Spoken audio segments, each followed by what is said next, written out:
Hey guys, this is Chad Nash, aka the Real Estate Doctor, and here are the 6 reasons that homes don't sell in a real estate market, or also 6 reasons that if you're thinking about selling in the real estate market, things that you need to be aware of. So number one, make sure you have a pricing strategy. Now there's different ways to price homes. You can price it low under the comps. You could price it right at the comps. You could price it above the comps, depending on what your real estate goals are. But you need to make sure you have a strategy for each situation. Don't just put a number out there and expect offers to come. Make sure that you have a dedicated strategy, a customized strategy for each approach, and that your realtor is following that strategy to a T.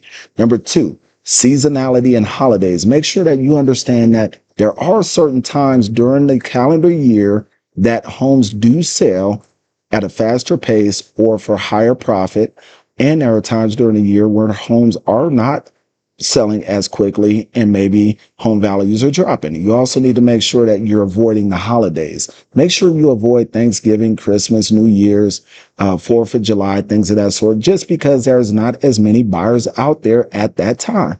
Number three, now, we always hear about the average days on the market or average home selling price in an area or a city or a state. Make sure you're looking at your localized data.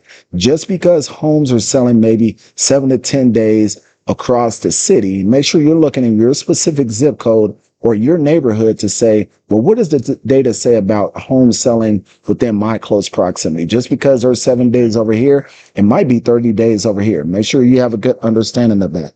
Number four, condition of the home. Condition of the home does matter.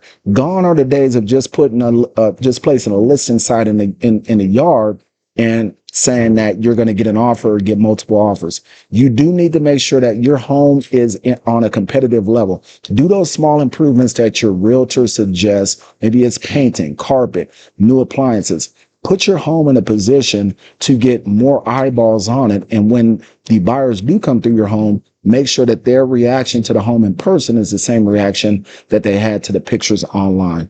Number five, lack of marketing, or you don't understand who your buyer persona might be. I think that this is very important.